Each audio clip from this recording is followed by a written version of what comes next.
Fala pessoal, tudo bom? Aqui é a Juliana da Universidade Previsível. Hoje eu estou aqui com o Thiago, coordenador de pré-venda, e ele vai falar um pouquinho para a gente sobre como foi a experiência dele no programa de aceleração e prospecção e como que a Universidade Previsível ajudou aí ele como gestor de uma operação de pré-venda. Thiago, primeiramente, obrigada aí por aceitar o convite da gente. E eu queria começar fazendo uma pergunta que é justamente entender sobre como que era a tua expectativa em relação ao programa, o que você tinha de expectativa pessoal em relação a esse treinamento. E Ju, boa tarde, obrigado por me convidar, inclusive, vai ser bem legal essa entrevista. E quando eu procurei a Universidade Previsível, na real eu tinha uma ideia de que eu queria ser especialista na área que eu estava trabalhando na época, que era a área de pré-venda.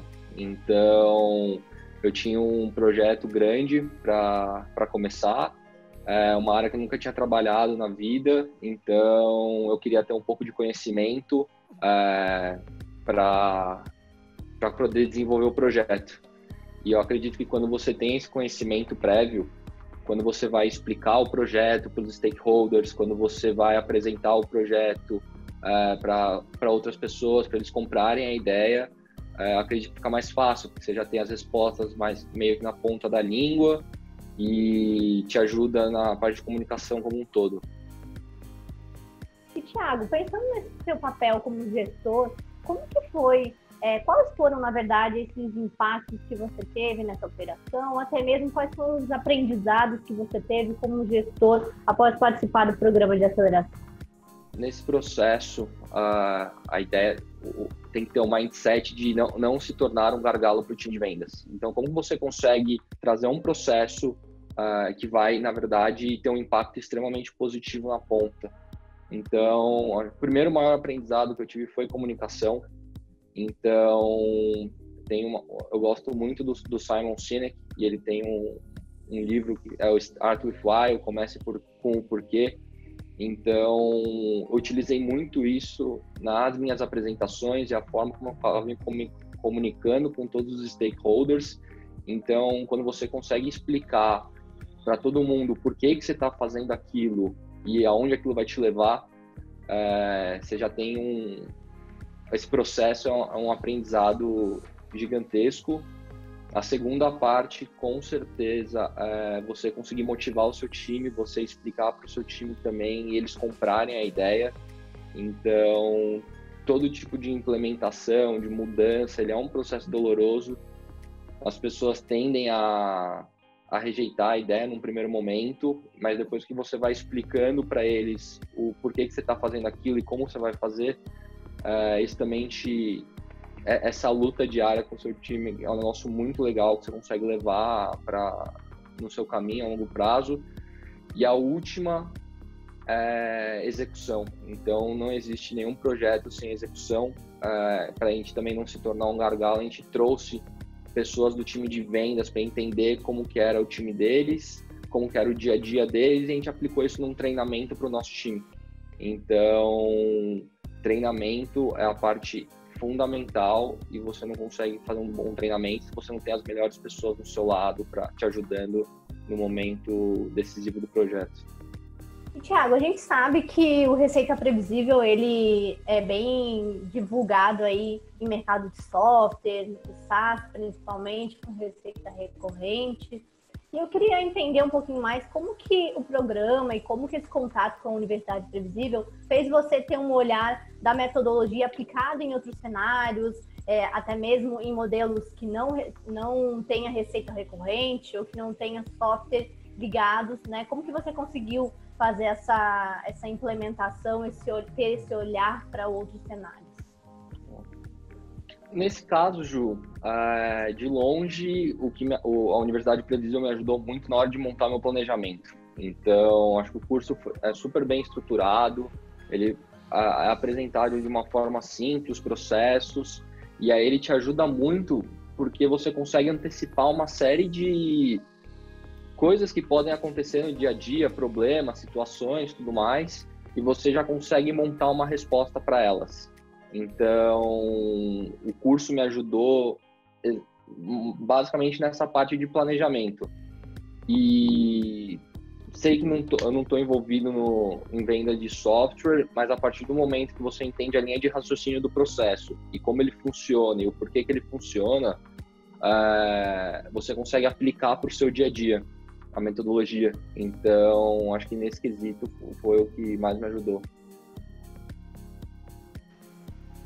Tiago, pensando muito nesse contexto de adaptação do modelo receita previsível, como que você acredita que as empresas que trabalham no modelo B2C poderiam adaptar o receita previsível no negócio delas? Para responder como que as empresas podem adaptar no modelo B2C, eu vejo de duas formas. Depende do momento que está a empresa. Então, por exemplo, se ela está buscando expansão, se ela está buscando um ritmo de crescimento acelerado, a estrutura de SDR ela pode dar essa velocidade necessária. Por quê? A gente sabe que hoje grande parte do tempo do vendedor é tentando encontrar o tomador de decisão. Então, se você tem uma estrutura que te ajuda no momento mais complicado do processo de venda, no momento mais demorado, você consegue fazer com que o vendedor foque mais em negociação e fechar o negócio. Então, isso te acelera muito no dia a dia. Da mesma forma, você pode utilizar a estrutura de SDR numa redução de custo. Então, se a empresa entendeu que o patamar de vendas que ela atingiu mensal é o suficiente para eles manterem o negócio rodando, e aí eles podem se preocupar com outras partes do business que podem estar afetando naquele momento, a estrutura do SDR ela tem um custo menor se a gente compara em individualidades, ou SDR contra o vendedor. Então, você consegue manter o seu nível de vendas e numa estrutura com um custo reduzido. Então, acho que depende muito do momento que está a empresa. De novo, se for para acelerar o crescimento, a estrutura de SDR te ajuda para isso, mas se você quiser manter o patamar de vendas e reduzir o custo do processo como um todo, a estrutura de SDR te ajuda nisso também. Depois de ter feito o programa de aceleração, que faz mais ou menos aí 1 ano que você finalizou, quais foram os desafios e os resultados que você obteve aí nessa jornada e principalmente depois de ter feito o programa de aceleração? Ju, eu acho que essa resposta ela vai muito de acordo com os aprendizados que o processo como um todo, o projeto como um todo me forneceu. Bato muito na tecla de comunicação, então acho que ao longo do projeto como um todo a gente teve que fazer apresentações para cargos extremamente altos dentro da empresa, quanto para o time que vai cuidar da operação, tá ali na luta o dia inteiro.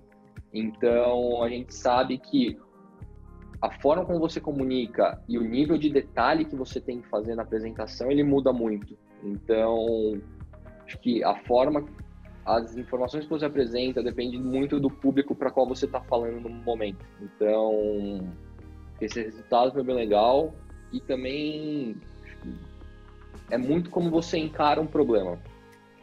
Então, se você, num primeiro momento, quando eu olhei o projeto, eu falei, isso aqui talvez não tenha como fazer, vai ser muito difícil, vai ser muito demorado.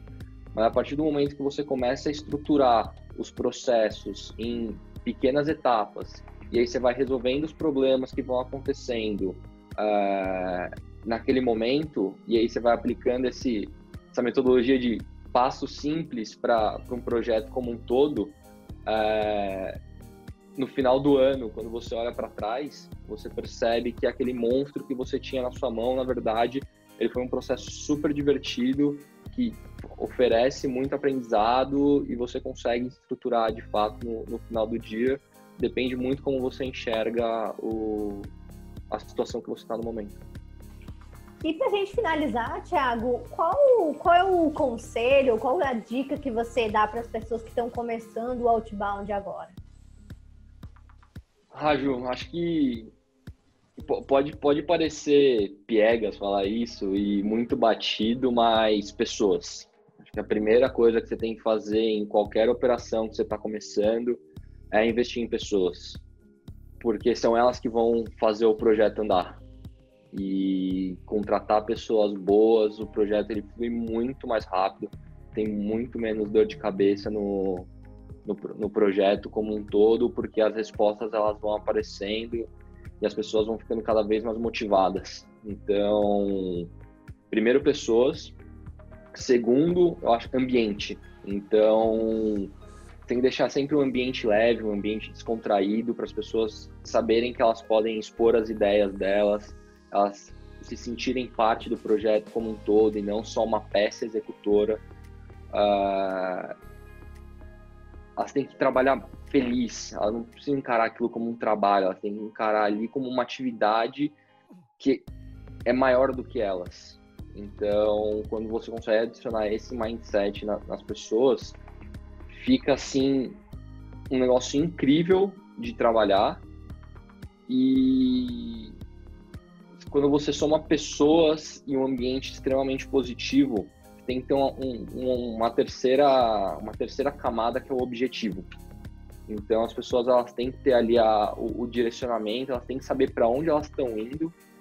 E quando você chega no seu objetivo final, o mais legal que você percebe é que o objetivo não era o mais importante, mas a jornada que te levou até esse objetivo foi especial, foi incrível. Então, para as pessoas que estão começando uma operação de outbound agora, ou implementando algum projeto, eu iria nessas 3 linhas de raciocínio. Pessoas, então contrate super bem. Ambiente, mantenha um ambiente extremamente feliz, alegre, onde as pessoas possam expor ideias, e objetivo / jornada. Então, aproveite cada segundo, cada momento. A gente sabe que é isso que a gente leva no final.